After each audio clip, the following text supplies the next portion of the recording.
Vamos a hablar del maestro y de su relación con los valores y la ética. Los maestros, sean hombres o mujeres, son personas, bien lo sabemos, que ejercen una enorme influencia sobre las futuras generaciones de nuestro país. Esto es, sobre su futuro mismo, pues educan a los futuros ciudadanos. El maestro es un formador de conciencias, un formador de la personalidad de sus alumnos en la etapa en que su alma es aún dúctil. Cuando los padres de familia llevan a matricular a sus hijos en un colegio, están, quizás sin saberlo, delegando en personas a quienes en la mayoría de los casos no conocen la responsabilidad de enseñar y educar a sus hijos. En cierta medida ponen el futuro de sus hijos en manos de los maestros y profesores de ese colegio, en manos de personas que por su lado en muchos casos tampoco son conscientes del importante papel que desempeñan. Es un tremendo acto de confianza. ¿Lo merecen los maestros? Podemos formular sin exagerar el siguiente postulado. Tales son los maestros, tal es la sociedad. Lo que el Perú es hoy lo han forjado en parte los maestros de nuestras escuelas. Lo que el Perú será dentro de 40 o 50 años se está decidiendo hoy en nuestras aulas. Si fuéramos un pueblo realmente responsable, daríamos la primera prioridad a la formación de los maestros de nuestro país y a su remuneración, porque ellos forman a los futuros ciudadanos que construirán el porvenir de la nación. Aunque los niños y los adolescentes estén en el mundo moderno sujetos a todo tipo de influencias que sobrepasan el marco del hogar y de la escuela, como por ejemplo la influencia de la televisión, del cinema, de la música popular, de los diarios y revistas y la de los amigos, uno de los factores más importantes en su desarrollo intelectual, anímico y moral sigue siendo el impacto que sobre ellos ejercen sus profesores y maestros. Si no fuera así, las dictaduras de todos los tiempos no hubieran dado tanta importancia a controlar el sistema escolar. ¿Cuál es la diferencia entre un profesor y un maestro? El profesor es alguien que enseña una asignatura, una materia a sus alumnos. Es un transmisor de conocimientos. El maestro enseña a sus alumnos no una asignatura, no conocimientos, sino idealmente les enseña a vivir. Ese es el verdadero rol hoy olvidado del maestro. Por eso en el pasado se consideraba que la profesión de maestro, así como la del médico y la del sacerdote, era una profesión sagrada, y lo es realmente.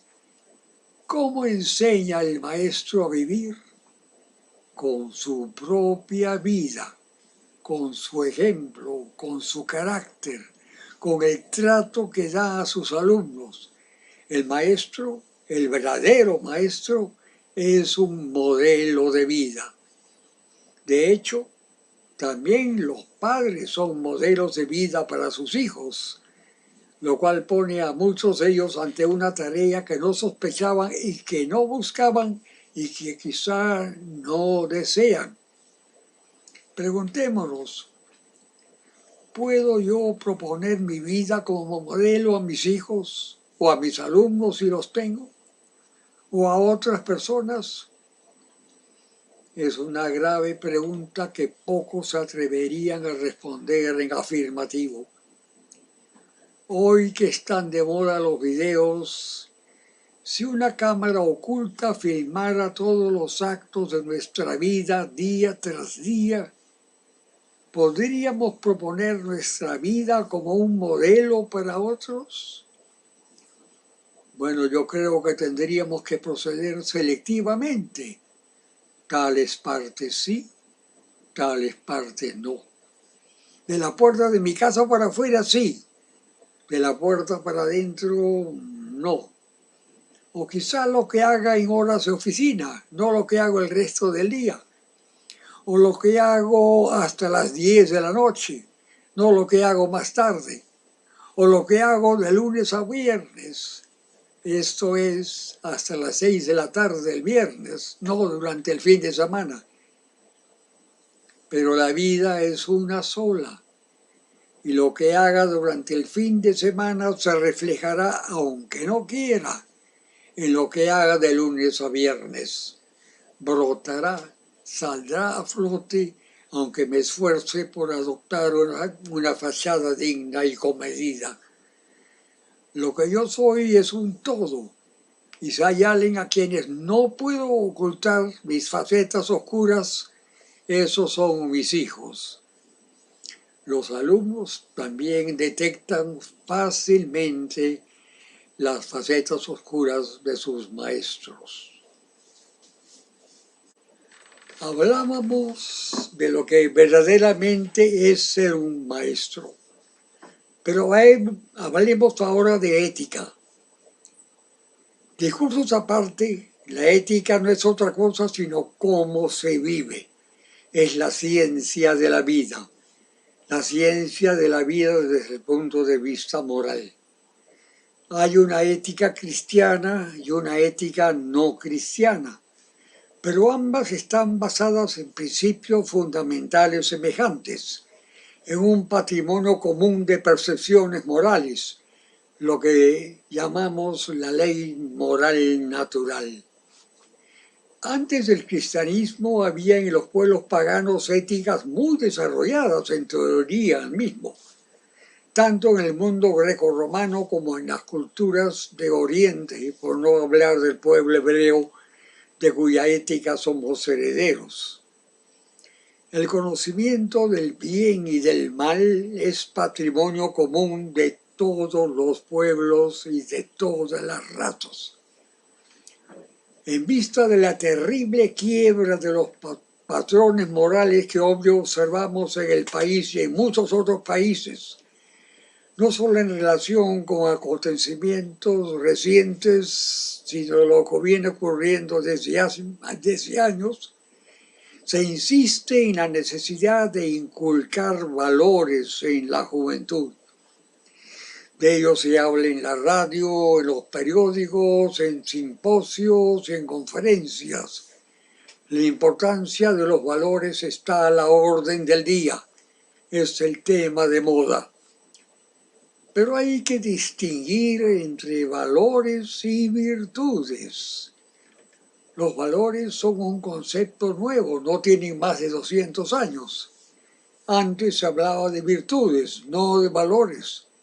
Y entre ambos hay una diferencia radical. Los valores están en la cabeza, en la mente. Son conceptos y cada cual se los forma a su gusto o según su trasfondo cultural y social. De objetivos que eran inicialmente han pasado a ser enteramente subjetivos. Esto es parte de la realidad posmoderna. Las virtudes, en cambio, están en la voluntad, en el carácter. Esto es en un nivel más profundo. Es posible tener valores en la cabeza, en la mente, los más altos ideales, si se quiere, sin llevarlos a la práctica, sin convertirlos en normas de vida. Pero no se puede poseer ninguna virtud que no se practica, que no se convierta en pauta que deforma nuestra vida. Es posible poseer la escala de valores más sublime, pero llevar al mismo tiempo una vida inmoral. Es posible tener un gran aprecio por el valor de la honestidad, pero ser un deshonesto, un corrupto en la práctica. Es decir, los valores se prestan de maravilla a la hipocresía. Es posible encomiar con bellas palabras los valores de la honradez, de la puntualidad, de la templanza, pero no es posible poseer la virtud de la honradez si no se es honrado. No es posible poseer la virtud de la puntualidad si no se es puntual. No se es posible poseer la virtud de la templanza si no se tiene dominio propio. Los valores se tienen, las virtudes se practican. He ahí la gran diferencia. Enseñar valores es fácil, basta con hablar de ellos y proveer ilustraciones. Pero la enseñanza de los valores es estéril si quien los enseña no los lleva a la práctica en su vida diaria. Porque como dijo un autor, lo que haces habla más fuerte que lo que proclamas. Es difícil y costoso, en cambio, enseñar las virtudes, porque aunque se puede hablar elocuentemente de ellas, solo se pueden enseñar con el ejemplo, se aprenden por imitación. Los padres, se den cuenta o no, son maestros de vida de sus hijos. Ellos imitarán inconscientemente lo que sus progenitores hacen, sus gestos y maneras de hablar, sus actitudes, sus preferencias, sus prejuicios.